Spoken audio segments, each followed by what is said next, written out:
Spoštovane gledalke, cenjeni gledalci, lepo pozdravljeni v pregledu najzanimivejšega dnevnega dogajanja na Celjskem v oddaji Dogodki dneva. V Osrednji knjižnici Celje predstavljena ideja o urbanistični prenovi Celja. Spominski večer ob 80-letnici vrnitve iz izgnanstva. V največjem nakupovalnem središču na Celjskem odprli 2 novi prodajalni. Lokalni derbi v Velenju za uvod v novo žensko rokometno državno prvenstvo. V Osrednji knjižnici Celje so pripravili okroglo mizo na temo urbanistične prenove Celja.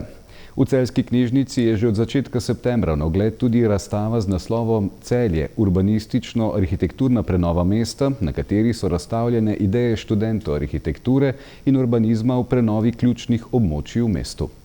Študenti arhitekture so pripravili svoje vizije razvoja Celja, ki si jih obiskovalci knjižnice lahko ogledajo do 24. septembra.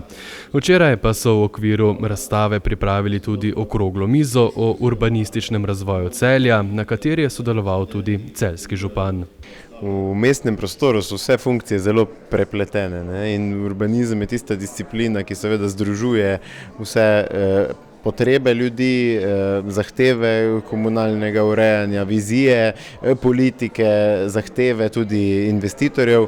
In jaz mislim, da so študenti na en zelo kvaliteten način sprejeli naloge, ki so jim bile zaupane za razmislek o nekaterih območjih v mestu, kjer vidimo mogoče največje potenciale za razvoj in hkrati tudi neke črne pike sedanjega stanja, jih domislili na en zelo pragmatični in konkreten način, tako da je ta delavnica prinesla dejansko projekte, ki so lahko ne samo izhodišče za neke urbanistične razmišljanja, ampak tudi za konkretne investicije. Tako da lahko kot mesto sprejmemo z odprtimi rokami tako sodelovanje in verjamem, da to ne bo zadnja delavnica, ki jo bomo, oziroma zadnje sodelovanje s fakultetami, ki jo bomo izvedli. Projekti, ki so jih študenti izdelali, pa ne bodo nujno namenjeni le študijskemu procesu. Se mi zdi pri tem zelo dobro, da večinoma so zelo izvedljivi, da razmišljajo tako o odvodnjavanju, zelenih površinah, do konec koncev gabaritov, ki jih mesto prenese, pa ne le v nekem estetskem, višinskem, prostorskem smislu, ampak tudi v investicijskem smislu, da ponujajo rešitve, ki jih dejansko tudi lastniki zemljišč iščejo, tako za območje Medloga in Babnega, kot območje Zlatarne, Kladivarja, kot tudi območje industrije okoli Klime, Celje, Golovca, Sončnega parka. Vse so odgovori na neke izzive, ki smo jih kot občina predstavili, da jih imamo, da jih razvijamo, da se o njih pogovarjamo tudi z investitorji. Tako da jaz za večino projektov rečem, da so izvedljivi. Seveda so pa tu nijanse, ki jih je potrebno skozi nek proces sprejemanja prostorskega akta uskladiti vedno z javnostjo, pa tudi samimi konkretnimi zahtevami tistih, ki bodo te objekte gradili. Kot so sodelujoči povedali na okrogli mizi, ima Celje veliko dobrih točk, ima pa tudi dosti možnosti za napredek. Mislim, da je Celje zelo zanimivo, majhno mesto. Jaz sem prišla pač iz Ljubljane sem živeti in se je tu lažje živeti, zato ker imaš razdalje krajše in vse prej najdeš. Zelo lepo mesto s kulturo, dediščino. Seveda mu pa manjkajo nekatere, bi rekla, bolj kulturne institucije, ki se v zadnjih letih z novim županom pač tudi mnogo bolj pojavljajo v prostoru. Velik problem vidim v tem, da je v starem mestnem jedru število prebivalcev manjše od števila zaposlenih, ker to generira ta strahoten promet in parkirišča, ki zablokirajo pol tudi promet po vseh cestah. Torej, kako urediti javni promet pa zmanjšati število parkirnih mest, ne vem. Drugače pa v samem mestu je zelo prijetno stanovati in če bi obrobja, to, kar smo danes tudi videli in so študentje pripravili, recimo med Železnico in Dečkovo cesto, tam med Zlatarno pa Cetisom in Aerom, to je taka dragocena površina, kjer bi lahko se razvijalo mesto z vsemi funkcijami, tudi stanovanjskimi, ker ima vse ostale stvari v neposredni bližini. Drugo, tudi zelenih površin ima mesto dovolj. Zadnje čase se lepo urejajo drevoredi, nabrežje, če greste vi ob Savinjo ali na Šmartinsko jezero, to je vse polno ljudi povsod. Študenti so se svojih nalog lotili preudarno. Jaz ga vidim v zelo svetli luči, ker se mi zdi tudi zelo en velik korak, kar se tiče, da ga je občina sprejela, da povabi fakulteto za arhitekturo, posebej pač moj seminar Glažar in še 3 ostale seminarje, da aktivno sodelujemo z njimi pri pač zasnovanju nekih študijskih idejnih zasnov, kar pač te projekti za mano kažejo. In ja, se mi zdi, da iz tega lahko potem ven potegneš nekaj, kar mogoče nekdo, ki je že v stalni praksi, prinese na mizo tisto, kar je res realno zmožno postaviti, se pravi, lahko dobiš PZI, DGD, KAMOT in potem pač ne vidiš neke širše slike. Zdaj, kar pa študentski projekti predstavljajo pa ravno to, da imaš ti neko širšo vizijo in se ne probaš omejevati z nekimi pravno-formalnimi birokracijo zadevami, ker si želiš iz prostora potegnati nekaj več. V Celju je tako marsikaj dobrega, na kar so meščani lahko ponosni. Ideje, kako se lahko izboljša, pa bodo v celjski knjižnici na ogled še malo manj kot 2 tedna. V Muzeju novejše zgodovine Celje so pripravili spominski večer s celjskim krajevnim odborom Društva izgnancev Slovenije 1941-1945. Dogodek sodi v sklop prireditev ob 80-letnici konca druge svetovne vojne in vrnitvi iz izgnanstva. Kako je dolga pot. Bil je to poseben večer, ki sta ga s himno izgnancev in uvodnim verzom "Oh, kako je dolga pot" čustveno uvedla mojster harmonike Viki Ašic starejši in baritonist Andrej Bremec. Pesem pa so povzeli skoraj da vsi prisotni obiskovalci. Spominski večer z Društvom izgnancev Slovenije 1941-1945 krajevnim odborom Celje sodi v sklop prireditev, ki jih je in jih še Muzej novejše zgodovine Celje pripravlja v letošnjem jubilejnem letu 80-letnice od konca druge svetovne vojne. Po pozdravnem nagovoru je direktor muzeja dr. Tonče Kregar orisal razmere takoj po okupaciji leta 1941, ko sta v skladu z nacistično raznarodovalno politiko takoj sledila 2 prva velika vala izseljevanja Slovencev. 10. julija njih 7500 v Srbijo in 17. septembra okoli 10 000 na Hrvaško. Po končani vojni so se preživeli vračali na izropane, uničene in požgane domove.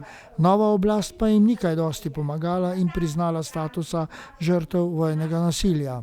Šele osamosvojitev leta 1991 jim je prinesla upanje, ko so v enem največjih zbirnih taborišč izseljevanja na gradu Reichenburg nad Brestanico pripravili prvi zbor izgnancev, na katerem so 9. junija 1991 ustanovili Društvo izgnancev Slovenije 1941-1945.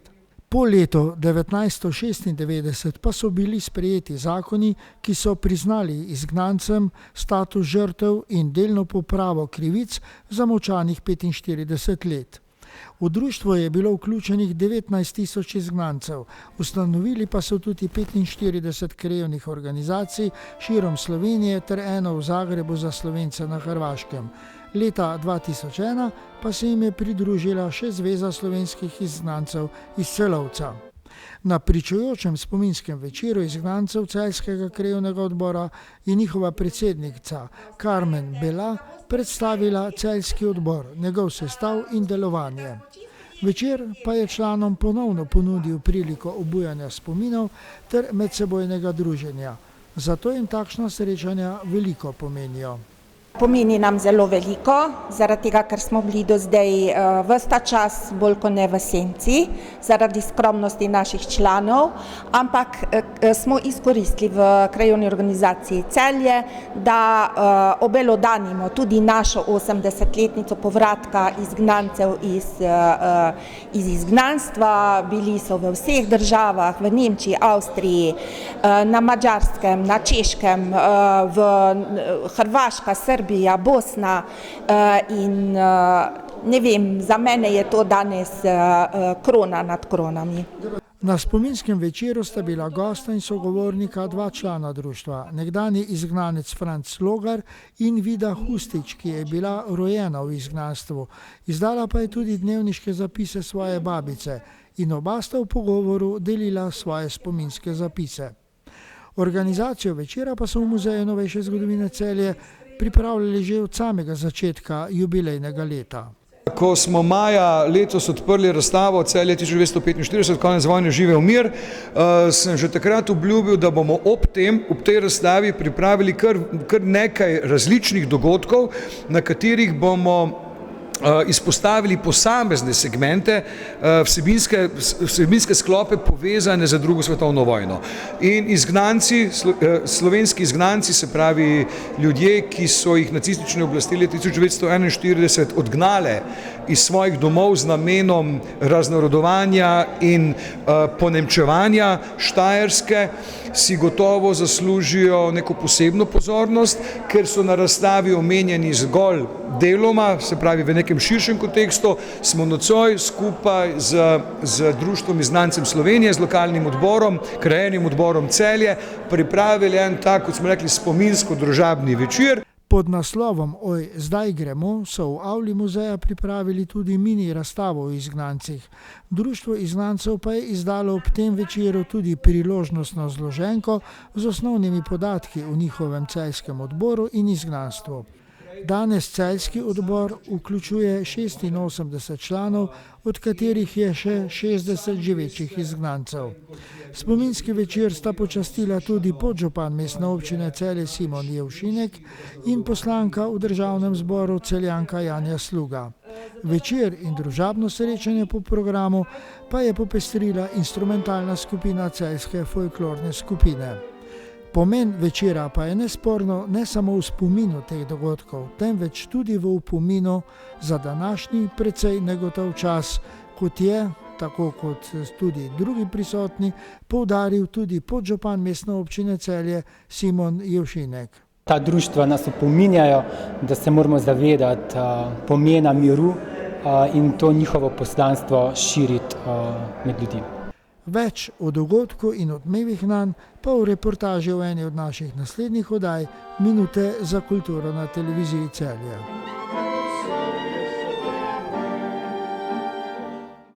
V največjem nakupovalnem središču v regiji City centru Celje so v teh dneh odprli dve novi trgovini. Včeraj je vrata odprla trgovina z oblačili Vero Moda, danes pa so lahko obiskovalci prvič vstopili tudi v optiko Morela. Celjane in ostale obiskovalce City centra v tem nakupovalnem središču od tega tedna razveseljujeta dve novi priznani blagovni znamki. V pritličju v neposredni bližini prodajalne Miller bodo na svoj račun prišle ženske obiskovalke. Vrata je namreč odprla trgovina Vero Moda, ki že skoraj 40 letja skrbi za moden izgled ob vseh priložnostih. To je prva samostojna prodajalna Vero Mode v celjski regiji, v ponudbi pa prevladujejo elegantni suknjiči, udobne džins hlače, obutev in trendovski dodatki. Vero Moda je do zdaj prepričala že številne ljubiteljice modnih trendov, med njimi je tudi podjetnica Heidi Korošec-Jazbinšek. Jaz moram reči, da Vero Modo že zelo dolg časa poznam. Ko sem šla pa malo bolj raziskovati to blagovno znamko, sem pa ugotovila, da gre v bistvu za ozadje iz Danske in da je tukaj zadaj družina. Bestseller je krovno podjetje, ki ima pa več blagovnih znamk. Ena je Vero Moda, potem imamo tudi Jack & Jones, čudovita moda za moške, pa Name It, pa Pieces, pa Object, recimo vse to so brendi, ki jih jaz zelo rada nosim, ampak dokler se ni ta trgovina odprla, nisem vedela, da je to eno in isto ozadje. Pri Vero Modi kot taki mi je pa všeč, da res pokrije vse tipe žensk, vse različne konfekcijske številke, pa tudi različne priložnosti. Tako da imamo basic kose, imamo kose, ko jih lahko nosimo v službo, imamo tudi športno kolekcijo, pa imamo tudi ogromno džinsa, pa znajdejo se tudi tlele trendsetterke, recimo jaz obožujem tale kostimček iz nove kolekcije. Ob otvoritvi so za kupce do konca tedna ob nakupu 2 kosov pripravili 25% popust, zagotovo pa bodo za kakšna presenečenja skrbeli tudi v prihodnosti.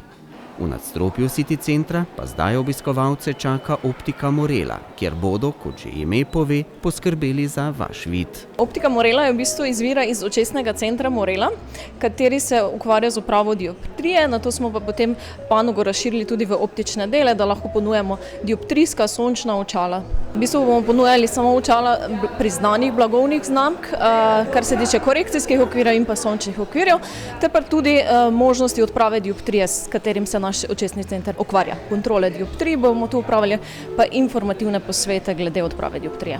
Za začetek bodo vsi začetni kupci deležni kakšne ugodnosti naše, tako da vljudno vabljeni.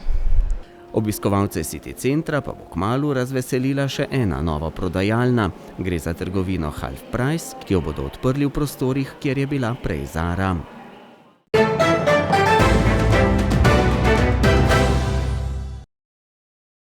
Slovenska košarkarska reprezentanca je na 42. Evropskem prvenstvu osvojila končno 7. mesto. Oceno slovenskih nastopov na Poljskem in v Latviji sta v oddaji tretji polčas podala nekdanji selektor Boris Zrinski in dolgoletni trener celjske Libele Mile Čepin. Po tistih dveh uvodnih porazih na prvenstvu dobesedno se vidi, da je reprezentanca stopila skupaj, odigrali dve zelo težki tekmi, kljub temu, da nasprotnik ni zvenečih imen, zanesljivo zmagali in v bistvu nadaljevali v enakem tempu tudi proti ekipi Izraela, naredili rezultat naprej, tako da mislim, da končna ocena vsekakor to 7. mesto, kljub temu, da ostaja grenak priokus glede na tekmo proti Nemčiji, kjer smo zaradi številnih napak mož v sivih na koncu izgubili, da je pač ta reprezentanca naredila lep uspeh. Glede na to, da se veliko družim z ljudmi, ki se ne spoznajo na košarko, ampak kljub temu znajo povedati več kot vsi strokovnjaki, sem osebno vedno zagovarjal tako strokovni štab, kot tudi ekipo. Osebno sem celo domneval, da je možno, da pridemo do finala. Žal so merila sodnikov bila za nas stroga, za Nemce pa zelo blaga. To je bil prvi vzrok poraza, drugi vzrok poraza pa je bil, da smo fizično padali praviloma v zadnji četrtini, to pa zaradi tega, ker smo rotirali premalo igralcev. Mi smo praktično igrali z 8 igralci in še tista 2, 7, 8 malo manj in breme je padlo v glavnem na 6-7 igralcev, kar je pa na tako težkem turnirju težko zdržati.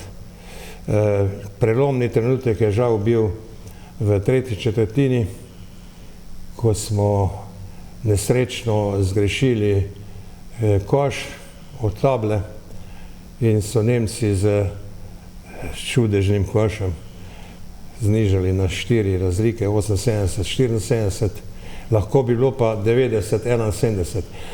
To je bil hud šok, po mojem, za ekipo, ki po moji oceni je igrala zelo dobro in mi je žal, da nismo šli naprej. Rokometaši Celja Pivovarne Laško se bodo ta konec tedna prvič v novi sezoni predstavili domačemu občinstvu. V drugem krogu državnega prvenstva bo v dvorani Zlatorog gostovala Škofja Loka. Pa mislim, da smo dosti boljši, da smo favoriti, vseeno pa je na nas, vemo, da se ne smemo pustiti niha na eno tekmo dobro, eno tekmo slabo, ampak jaz mislim, da s pravim pristopom, s pravo motivacijo, s pravo željo, še posebej, ker gre za prvo tekmo v novi sezoni, mislim, da ne bo večjih težav. Povejte, v kakšnem stanju je noga, poškodba, kdaj vas lahko pričakujemo nazaj? Ja, poškodba sreča ni hujše narave, tako da mislim, da v roku tedna, 2 se bom priključil ekipi in se vrnil na igrišče. Ta konec tedna pa se bo začelo tudi državno prvenstvo za rokometašice. 13 ekip bo letos igralo v enotni ligi, v kateri bosta tudi 2 ekipi iz Celjskega. Ti se bosta že v prvem krogu pomerili med seboj. V nedeljo bodo rokometašice ženskega rokometnega kluba z dežele gostovale v Velenju. Mi nimamo nobenih pričakovanj, kakor to, da dobro treniramo, da napredujemo, da nastopamo suvereno v mladinski ligi. Upamo pa, da bomo imeli dovolj širok kader, da ne bojo kakšne poškodbe nam krojile prvenstva v članski ligi in da lahko solidno tudi tukaj nudimo odpor. Kje pa smo, težko rečem v tem trenutku. Mi imamo mlado ekipo, sigurno je to nek 4-letni ciklus spet, da se sploh navadijo nastopanja, zdaj bo večji fizični kontakt, velik preskok za njih, tudi mentalni v glavi. Sama zahtevam več od njih, trenerji vsi, tako da so to še šoloobvezne igralke ali študentke, tako da jih je treba tudi malo razbremeniti, ker bo nastopale na dveh področjih, mladinski in članski. Delali bomo v občutku, tako kot zmerom do zdaj in upamo, da bomo uspešni. Predvsem pa si želim, da smo zdravi, seveda.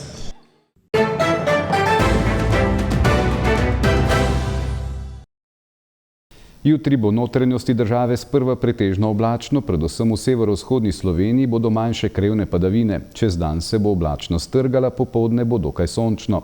Popoldne bodo posamezne kratkotrajne plohe. Proti večeru se bo od zahoda pooblačilo. Najnižje jutranje temperature bodo od 11 do 16, najvišje od 21 do 26 stopinj.